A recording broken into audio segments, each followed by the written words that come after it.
Ben has lost his Omnitrix more times than how much I've lost my mind playing League of Legends. And each time he does it, it makes less and less sense.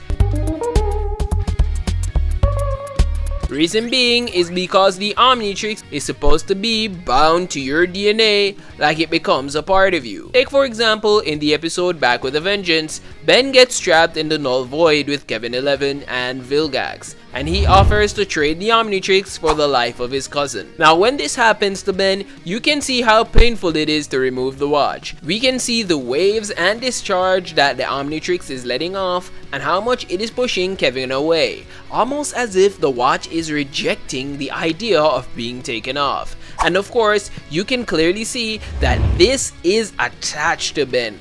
Kinda like how Naruto is attached to saying believe it. Believe it! Believe it! This single occurrence of taking off the Omnitrix makes the most sense in the show's continuity, as it clearly demonstrates that the watch is even more a part of Ben than probably his own limbs, as it even rejects being detached from him in the moment. Even in Ben 10's Secret of the Omnitrix, we got to see a completely different method of removing the Omnitrix from Ben, as he experiences the watch going through various building cycles of self-destruction. Azimuth removes the core of the watch. It is a very interesting move, as we can see clearly that this has essentially made the watch useless. It is another completely viable method though of removing the Omnitrix, outside of taking the watch from Ben, and is the second most sensible way of removing the greatest combat weapon in the galaxy. But trust me, it only gets downhill from here. And I won't be talking about the Ultimatrix being detached from Ben because... Plus, I hate this Walmart ass Temu looking Omnitrix. It sucks. So Ben loses the watch again in Alien Force in the Primus episode. The watch starts acting up and Azimuth decides to teleport Ben into the DNA bank and then take the Omnitrix for himself. I have endless problems with this moment in so many freaking ways. But let's start with how the Omnitrix leaves Ben. The watch AI starts saying that it must return to the owner, and it plops off of Ben and flies away. This kind of inverts all of what we've previously known about the Omnitrix being directly attached to Ben. And I know one could simply chalk it up to being either that the watch hadn't binded with Ben's DNA as yet, or that the watch's functions changed because of recalibration. Which, to be honest, both of these answers could be solid enough to stand by.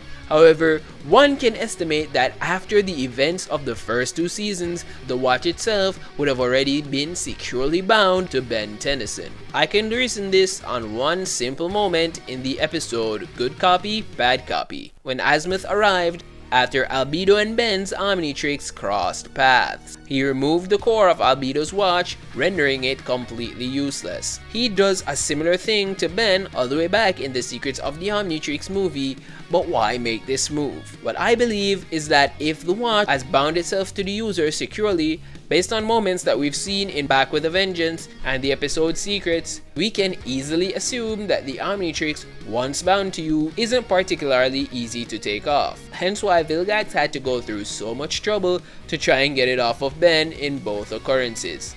And that's why Azimuth just removes the core instead of removing the whole thing, simply because that is just a lot easier than undoing the entire binding to one's DNA. Along with that, I can back up my point by bringing up a very important self-protection feature of the Omnitrix, and that would definitely be the discharge that inevitably happens whenever the watch is trying to be removed. This is where the watch sends off energy in order to protect the user from outside forces. Beyond seeing it in Classic, we get it again, right here in the episode Good Copy, Bad Copy. Proximity is creating a bioenergy feedback! And we can look to Vilgax's line here to find out the truth. Yes, the Omnitrix is already merged with your own DNA. But the Primus episode completely contradicts that, as the watch just plops off like it was never bound to Ben, and then it flies away. That makes no sense, along with Azimuth getting the watch for himself. And I mean, the whole thing makes less and less sense the more I think about it, since Azimuth basically already knows Ben is a better fighter than him, so why bother taking it? But that's a whole other tangent that I won't go into. Ben also loses the watch in the final episode of Alien Force, a sort of recreation of the first time he lost it. His friends are held hostage and he is forced to give it up, facing down Ultimate Albedo and Vilgax. In this instance, he decouples the watch while transformed with a series of codes, and it just plops off of his body. I have so many questions for this as regards to how is Ben able to simply do this and not have master control. If you're able to just give the watch coded commands, how would you not be able to switch aliens mentally?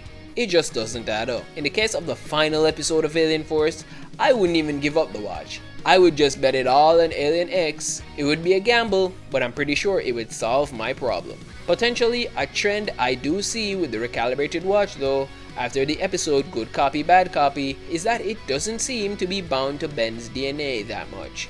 No matter what anyone says, it comes off way too easily. Even in this case, in the final episode of Alien Force, it should at least take a few days to unbind from Ben with commands, let alone a few seconds. However, nothing tops this moment right here, when Ben loses the Omnitrix in the episode and then there were none. Vilgax planned to get rid of every Ben in the multiverse, and using an item called the Chronosapien Time Bomb, he uses Eon, an alternate time-walking Ben, to set it off.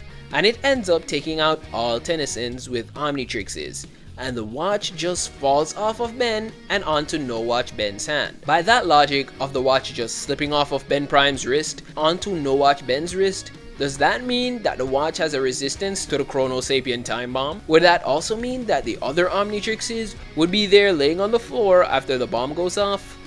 Let's say it's only the completed watches that have this protection. I'm pretty sure Negative Ben, Mad Ben, and Bad Ben's watches would be on the floor waiting to be picked up. I just don't buy that excuse. Maybe one could argue that the watch jumped ship in a self-preservation move, and that the bomb was really just targeting Ben's and not the Omnitrixes themselves. I'm not sure, but overall, the thing makes no sense. But I have a theory as to why it changed so drastically after the classic watch. I believe upon recalibration, the Omnitrix itself, along with all its new features and playlist, became easier to decouple. It might have been a thought that crossed Azimuth's mind, possibly in order of using it as a means of self-protection if needs be, or maybe even a case where he had precautions for if someone else got a hold of it, being able to just remove it without issue if he didn't like them, sort of like Azimuth 23.